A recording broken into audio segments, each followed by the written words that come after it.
Hey guys, TTL or test limit again. And today I'm going over the math behind the best Kha'Zix build.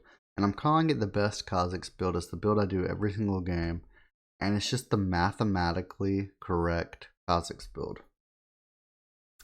It's gonna be a short video. I'm just gonna go over all of the math, the cost, and why these items are so good for their value.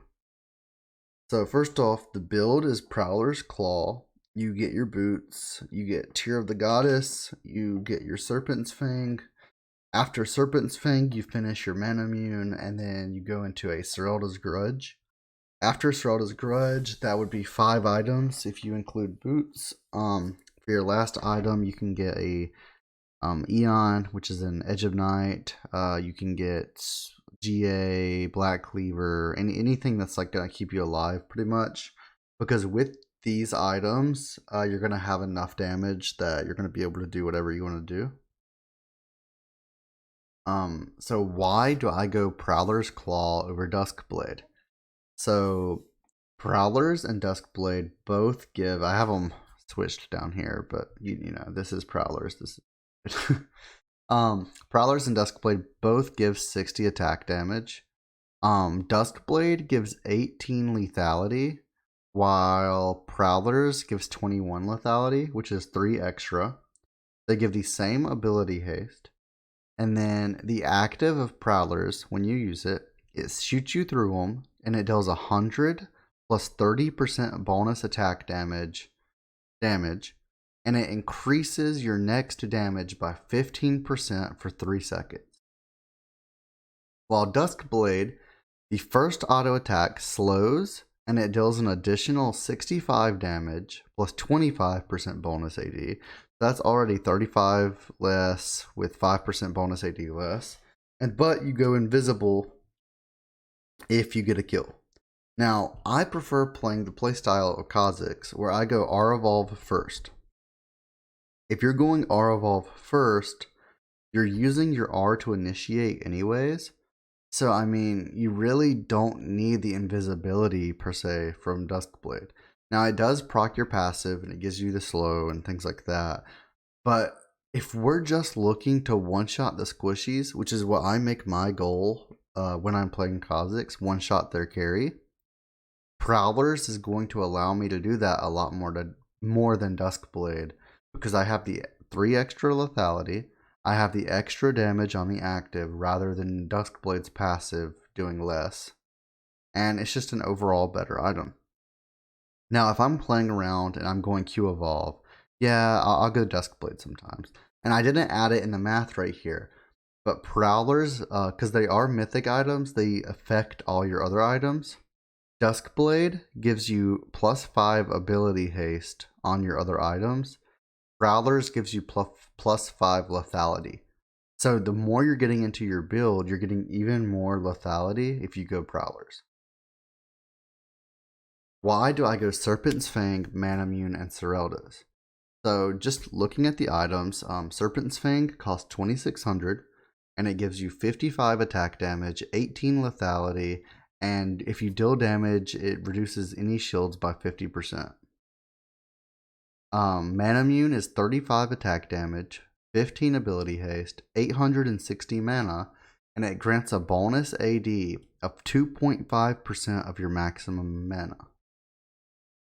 That doesn't sound like much, but if we do the math, a level 18 Kha'Zix has 1007 maximum mana. Plus the 860 that the Manamune gives you is 1867 maximum mana.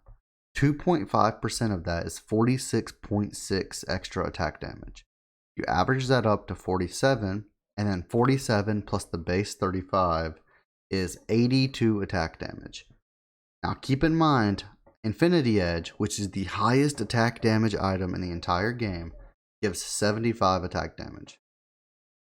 So if you have Manamune and you're getting 82 attack damage, you have Serpent's Fang, which is giving you 55, and you have your Prowlers, which is giving you 60. That's 200 bonus AD that you've gotten already just from those 3 items. Plus, not even talking about your base attack damage and things like that. It's really crazy, man, this build. And then if you get Infernals, it's even more. But we're not going to get into that. Serelda's gives you 45 attack damage, 30% armor pin, and 20 ability haste. And then damaging abilities slow the enemy, even though that doesn't matter because you're going to one-shot them anyway.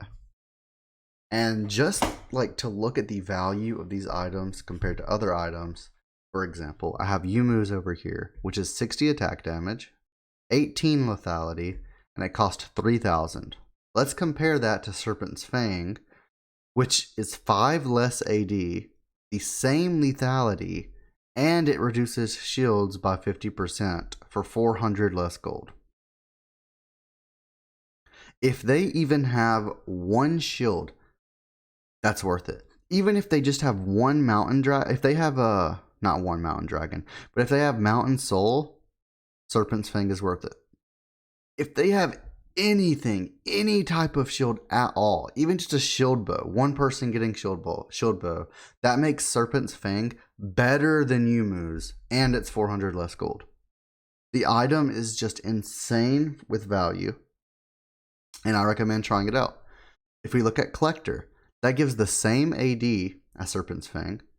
It gives 6 less lethality. And then I see people build this item all the time. It gives 20% crit, but you do not need crit on Kha'Zix. We're not playing Kha'Zix. We're not playing crit Kha'Zix. We're not low elo. And that costs 400 more than Serpent's Fang. Now, I will give it to you. It gives you 5, if an enemy is below 5% HP, Collector one-shots them. It's like an Elder Dragon. Think about that. If they have 1,000 HP, they have to be below 50 HP for Collector to work. If they are a tank and they're at 3,000 HP, they have to be below 150 HP for Collector to work. If you're at 300 AD and you're on Kha'Zix, they have to be at like 6,000 HP for it to do more than one auto attack that you would going the other build. It just doesn't add up. I have no idea why anyone builds Collector on Kha'Zix. I mean, like, this is just like a no-no. Like, no, just do not build Collector, please, God. And then you get the armor pin from Serelda's, and I will say Serelda's is a little bit expensive for what it gives you. If they have any tanks at all, Serelda's is worth it. But yeah, so that's why I go this build. That's why this is the mathematical correct build. I also did the math for a few other items, but I just didn't include them. Edge of Night is an item that I go 6th item sometimes. That's pretty good value as well. It costs 2,900 and it gives some pretty good stats, so it's not far out there. But Yumu's and Collector, I have no idea why people are still building these at all. And I highly recommend you give this build a shot. So thanks guys, and yeah, I'll just see you guys next time.